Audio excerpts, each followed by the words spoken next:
शांति।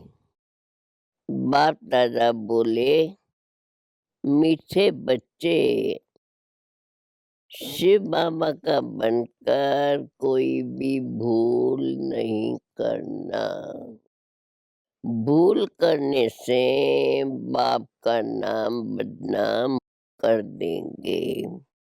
प्रश्न है, सबसे बड़ी प्रवृत्ति किसकी है और कैसे? उत्तर है, शिव बाबा की सबसे बड़े से बड़ी प्रवृत्ति है। भक्ति में तुम सभी त्वमेव माताश्च पिता कहकर पुकारते हो, तो प्रवृत्ति वाला हुआ ना। परंतु जब तक वो साकार में न आवे तब तक उनकी कोई प्रवृत्ति नहीं, क्योंकि ऊपर में तो आत्माएं बाप के साथ निराकारी रूप में रहती है। जब साकार में आकर उनमें प्रवेश करती है तो सबसे बड़ी प्रवृत्ति उनकी है। अच्छा, ओम शांति। भारत खास और दुनिया आम यह नहीं जानती कि बेहद का बाप निवृत्ति वाला है या प्रवृत्ति वाला। जब बाप आते हैं तो बच्चे बच्चे कहकर बुलाते हैं, क्यों उनको पुकारा भी जाता है। त्वमेव माताश्च पिता त्वमेव, तो बाप को तो गृहस्थी बना देते हैं। जब वहाँ सब जानते हैं तो शिव बाबा निराकार है, बल शिव का अनेक आकार है, परंतु बाल बच्चे तो नहीं है ना। अगर है भी तो सब आत्माएं बच्चे हैं, सब एक जैसे बच्चे हैं, इसलिए समझते हैं सब परमात्मा है। आत्मा भी बिंदी रूप है, परमात्मा का भी बिंदी रूप है। गृहस्थी लोग ही गाते हैं, त्वमेव माताश्च पिता त्वमेव। सन्यासी निवृत्ति मार्ग वाले कह देते परमात्मा ब्रह्म है, वह त्वमेव माताश्च पिता नहीं कहेंगे, उनका मार्ग अलग है। यह भी भूल से लक्ष्मी नारायण के आगे जाकर महिमा गाते हैं। त्वमेव माताश्च पिता त्वमेव, त्वमेव बंधुश्च सखा त्वमेव। या कहेंगे अच्युतम केशवम श्री राम नारायणम कृष्ण दामोदरम श्री वासुदेवम हरि। भक्ति मार्ग में महिमाएं तो अथाह गाते हैं, वास्तव में परमात्मा बाप है, उनसे वर्षा कैसे और क्या मिलता है तुम बच्चे जानते हो। वो बाप भी है, दादा भी है और बड़ी माँ भी है, प्रजापिता भी है।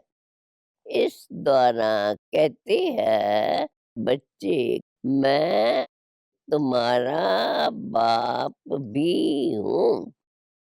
फिर मुझे भी प्रवृत्ति मार्ग में आना पड़ता है। यह मेरी युगल भी है, बच्चा भी है। जब इसमें प्रवेश करता हूँ तब प्रवृत्ति वाला बन जाता हूँ। मुझे ही सुप्रीम बाप, सुप्रीम टीचर, सुप्रीम गुरु भी कहते हैं। गुरु गाइड करते हैं मुक्ति के लिए। वह तो है सब झूठ खंड, ये है सत्य। अंग्रेजी में परमात्मा को ट्रुथ कहते हैं। ट्रुथ क्या आकर सत्य बताते हैं।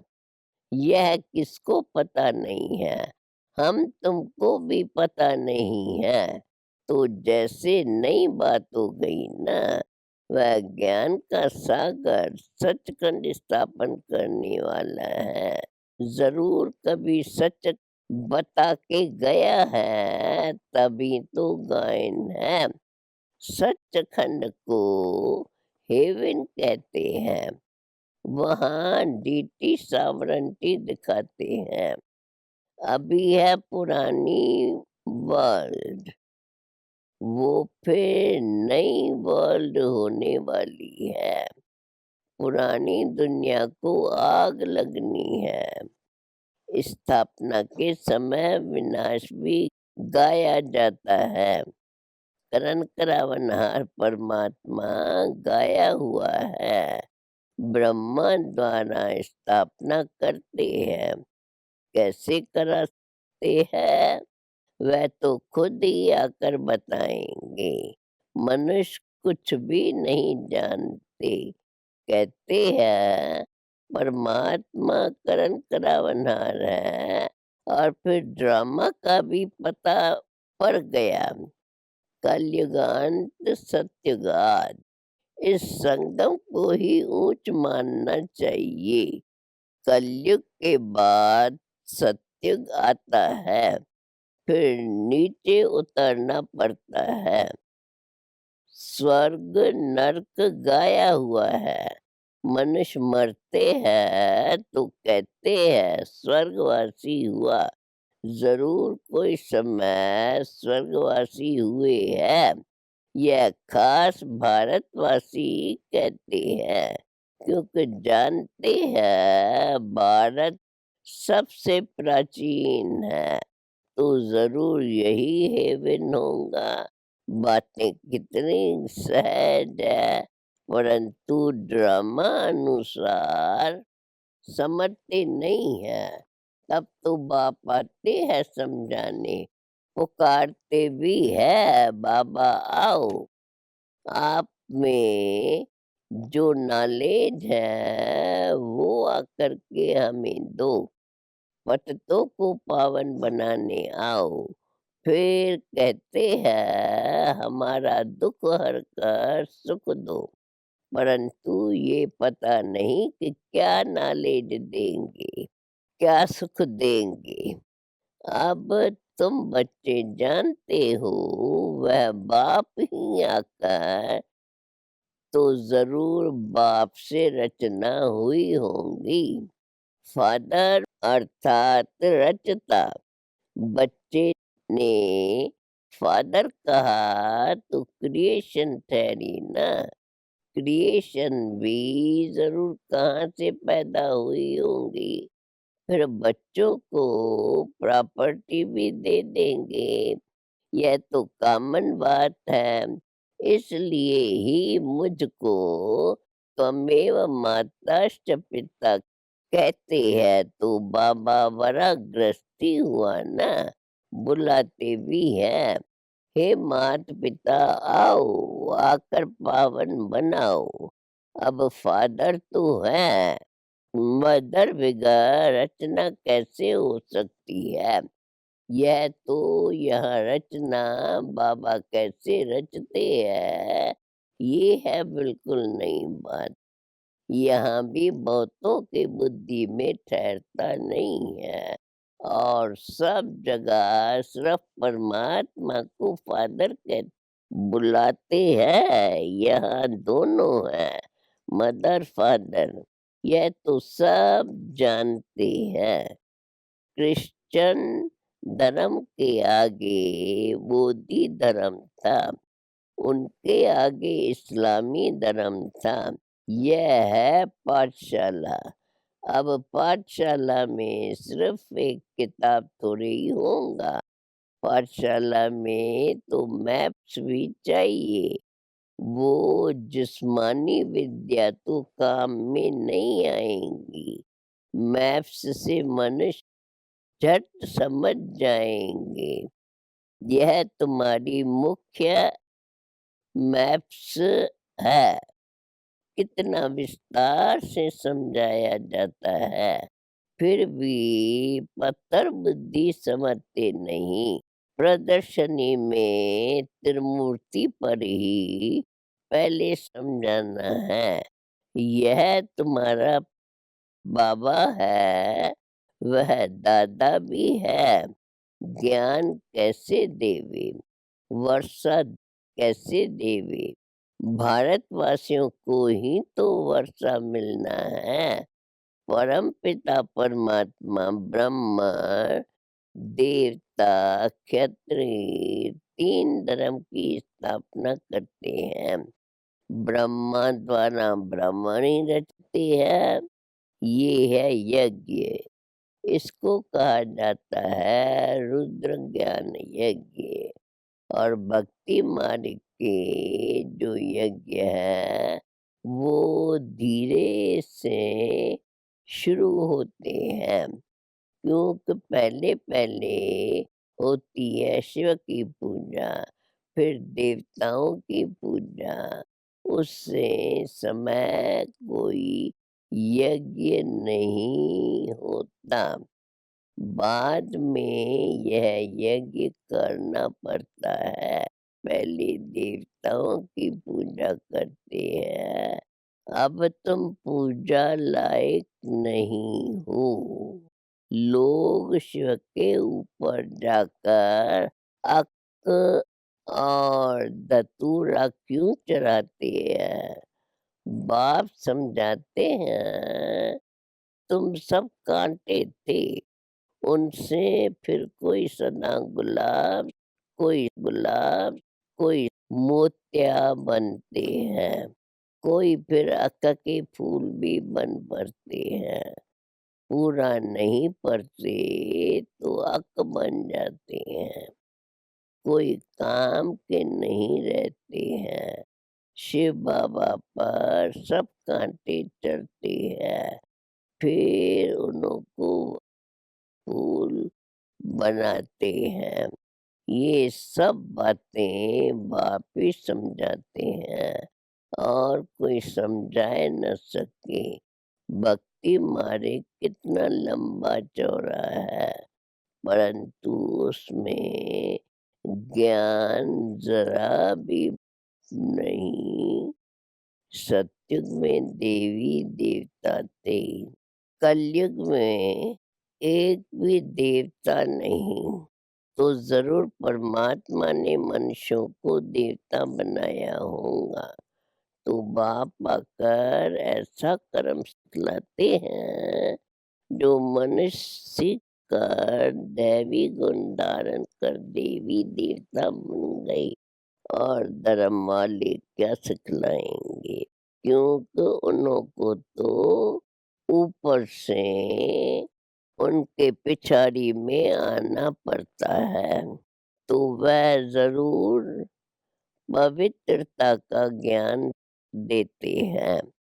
क्राइस्ट जब आता है तो क्रिश्चियन तो कोई है नहीं, ऊपर से उनकी पिछाड़ी आती है। बाबा ने समझाया है 4 मुख्य धर्म स्थापन करते हैं।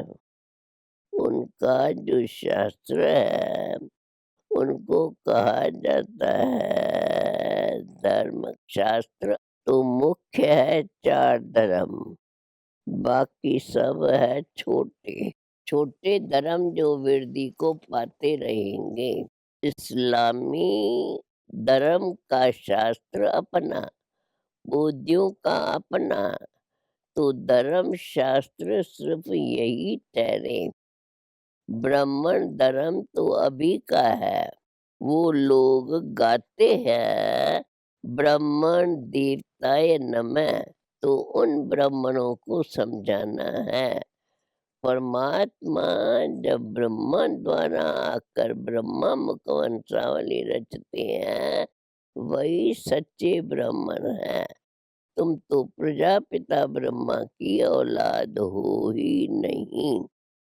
तुम सिर्फ अपने को ब्राह्मण कहलाते हो, परंतु अर्थ नहीं जानते।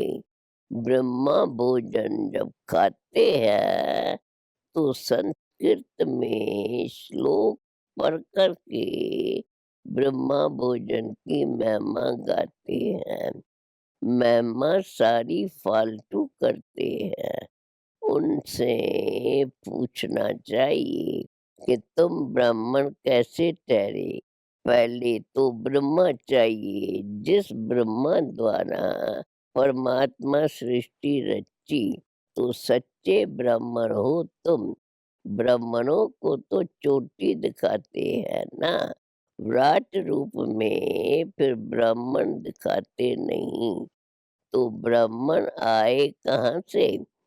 तुम अपने को ब्राह्मण कहलाते हो, तो परमात्मा जब आकर ब्रह्मा द्वारा नई रचना रचते, तब ब्राह्मण हो। फिर ब्राह्मण ही देवता बनते हैं। ब्राह्मण होते ही है संगम युग पार। कलयुग में सब शूद्र है। ब्राह्मणों की बहुत महिमा गाते हैं। यह सब बातें बाबा ने समझाती है। अलफ बे, बाकी है सब डिटेल। भक्ति का भी समझाना पड़े। बाबा कह देते हैं तुम तो कोई भगत हो, बाकी बाबा कब गुस्सा आज नहीं करते हैं। बाप समझानी तो देगा ना, क्योंकि बच्चे अगर भूल करते हैं तो नाम बदनाम किसका होगा? शिव बाबा का। इसलिए बाबा बच्चों को कल्याण अर्थ सिखाए देते हैं। समझो इनसे कोई भूल हो जाती है तो भी उसको सुधारने के लिए ड्रामा में नूंद है। उससे भी फायदा निकलेगा, क्योंकि यह बड़ा बच्चा है ना, सारा मदार है इस पर। इनसे कोई नुकसान नहीं होगा। यह कहते हैं ऐसे करो तो कर देना चाहिए, तो नुकसान से भी फायदा निकल आएगा। नुकसान की कोई बात नहीं। हर बात में कल्याण ही कल्याण है। अकल्याण भी ड्रामा में था। भूले तो सबसे होती रहती है, परंतु अंत में कल्याण तो कोई भी हालत में होता है, क्योंकि बाप है कल्याणकारी। सबका कल्याण करते हैं, सबको सद्गति दे देते हैं। आप सबके क़यामत का समय है। पापों का बोझा सबके सिर पर है, तो सबका हिसाब किताब चुकतू होगा। सजाएं मिलने में देरी नहीं लगती है। सेकंड में जीवन मुक्ति मिलती है, तो क्या सेकंड में पापों की सजा नहीं भोग सकते हैं? जैसे काशी कलवट में होता है, शरीर छूट जाता है, परंतु ऐसे नहीं कि शिव बाबा से जाकर मिले नहीं। सिर्फ पिछला पापों का हिसाब चुकतू हो। रोज शिव बाबा की आत्मा, जो ज्ञान का सागर है, वही आकर पढ़ाते हैं। कृष्ण तो देहधारी है, पुनर्जन्म में आते हैं। बाबा तो अजन्मा है, जिनको पढ़ना नहीं है, वह तो जरूर विघ्न डालेंगे। यज्ञ में विघ्न तो पड़ेंगे ही। चित्र फाड़ते हैं, कोई समय आग लगाने में भी देरी नहीं करेंगे। हम क्या करेंगे? अंदर में समझते भावी, बाहर में पुलिस रात को रिपोर्ट करनी पड़ेगी। अंदर में जानते हैं कल पहले जो हुआ था सो हुआ, इसमें दुख की कोई बात नहीं। नुकसान हुआ धोबी के घर से गई छू, फिर दूसरा बन जाएगा। अब बाबा ने कह दिया कि जहाँ प्रदर्शनी आज करते हो तो 8 दिन के लिए इंश्योरेंस करा दो। कोई अच्छा आदमी होगा तो चार्ज भी नहीं लेगा। न इंश्योरेंस किया तो भी क्या होगा? फिर नई अच्छे चित्र बन जाएंगे। कदम कदम में पदम है। तुम्हारा कदम कदम सेकंड सेकंड बहुत वैल्यूएबल है, पर तुम पदमपति बनते हो। 21 जन्मों के लिए बाबा से वर्षा लेते हो तो कितना अच्छी रीत तो समझाना है। वहाँ स्वर्ग में तुम्हारे पास अनगिनत धन होगा। गिनती की तो बात नहीं पूछो। तो कितना बाबा तुमको धनवान बनाते हैं। फिर जाबी कितनी शाहूकार बनती है। ये जो सोर्स ऑफ इनकम 21 जन्म के लिए है, ये है वास्तव में मनुष्य से देवता बनने की पाठशाला। पढ़ाता कौन है? बाप। फिर ऐसी पढ़ाई में गफलत नहीं करनी चाहिए, समझा? अच्छा, मीठे मीठे सिकील दे बच्चों प्रेत। मात पिता बाप दादा का याद प्यार और गुड मॉर्निंग। रूहानी बाप की रूहानी बच्चों को नमस्ते। धारणा के लिए मुख्य सार सदा स्मृति रहे कि इस कल्याणकारी युग में हर बात में कल्याण है।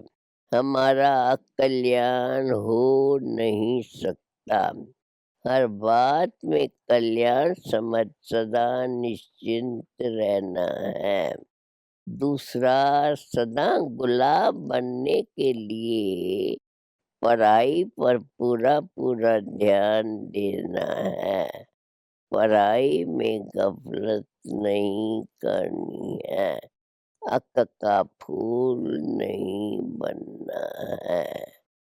अब वरदान है, सबको रिगार्ड देते हुए अपना रिकॉर्ड ठीक रखने वाले सर्व के स्नेही भव।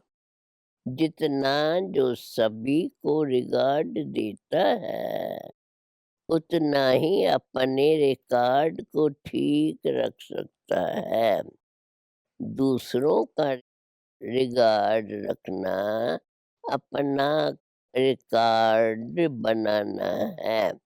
जैसे यज्ञ के मददगार बनना ही मदद लेना है, वैसे रिगार्ड देना ही रिगार्ड लेना है।